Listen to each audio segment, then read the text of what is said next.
আসসালামু আলাইকুম। সকলকে জানাচ্ছি পবিত্র ঈদ উল ফিতরের শুভেচ্ছা। ঈদ মোবারক। আশা করি সকলে ভালো আছেন। আজকের দিনে প্রখ্যাত দার্শনিক, কবি এবং সমাজচিন্তক মাওলানা জালালউদ্দিন রুমির একটি বিখ্যাত উক্তি আপনাদের সঙ্গে শেয়ার করতে চাই।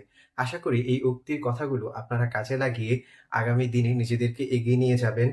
নিজেদের লক্ষ্যে, নিজেদের স্বপ্ন পূরণের পথে আপনারা এক ধাপ এগিয়ে যাবেন।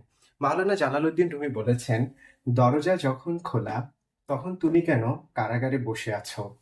অর্থাৎ এখানে দরজা বলতে বোঝানো হচ্ছে জীবন চলার পথে যখন অনেক অনেক সম্ভাবনা, অনেক ধরনের ইতিবাচক ফলাফল আছে, তখন সেটা জানা সত্ত্বেও আমরা কেন কাজ করছি না, আমরা কেন সামনে এগিয়ে যাচ্ছি না। একজন কারাগারে বসে থাকা একজন বন্দীর জন্য সবচেয়ে প্রত্যাশিত মুহূর্ত কোনটি? মুহূর্ত হচ্ছে একদিন কারাগারের দরজাটা খুলে যাবে, বন্দী তার বন্দিত্ব থেকে মুক্তি পাবে, সে সুস্থ, স্বাভাবিক, সুন্দর জীবনযাপনের সঙ্গে নিজেকে মানিয়ে নেবে। এটি তো একটা বন্দীর জন্য প্রত্যাশা। কিন্তু মনে করুন বন্দীর সেই দরজাটি খোলা আছে। কিন্তু বন্দী বের হতে চাচ্ছে না কারাগার থেকে। কেন কারাগার থেকে বের হতে চাচ্ছে না? এই কারাগারটি হচ্ছে আমাদের মন, আমাদের এক ধরনের দাসত্ব। আমাদের অনেক স্বপ্ন থাকে। জীবন চলার পথে আমরা সফল হতে চাই, ভালো চাকরি পেতে চাই, ভালো ব্যবসা-বাণিজ্য করে নিজেদেরকে অর্থবিত্তের মালিক বানাতে চাই। কিন্তু তারপর আমরা কেন সফল হই না? রুমি বলতে চান, আমাদের মনের একটা কারাগার রয়েছে। অবশ্যই সেই কারাগারের মাঝে আমরা আসলে আবদ্ধ থাকি। সেই কারাগারের বাহিরে যেতে চাই না। আমাদের সমাজে সবচেয়ে বড় যে সমস্যাটা সাফল্যের পেছনে, যেটি রুমি মনে করেন, সেটি হচ্ছে সমাজের মানুষজন ভাবে যে একটা কাজ করলে আশেপাশে মানুষ কি ভাববে?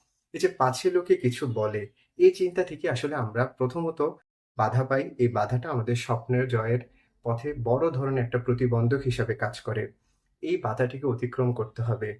দ্বিতীয়টি হচ্ছে, আমি যখন মাঠে নামবো, অবশ্যই প্রতিকূলতা আসবে, ঝড় আসবে। সেটা যদি আমি মাঠে কখনো না নামি, সেটা কখনোই আমি দেখতে পাবো না।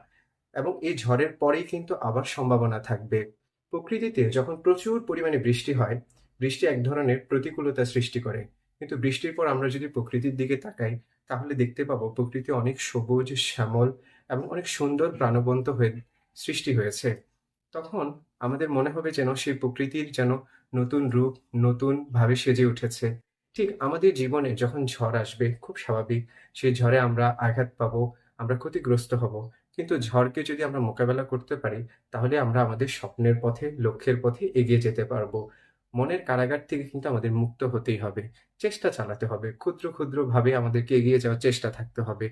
তাহলেই আমরা আমাদের যে কাঙ্ক্ষিত লক্ষ্য রয়েছে, কাঙ্ক্ষিত পথ চলা রয়েছে, সেই পথ চলায় আমরা যেতে পারবো। আমাদের স্বপ্ন পূরণে সম্ভাবনার নতুন দুয়ার খুলে যাবে।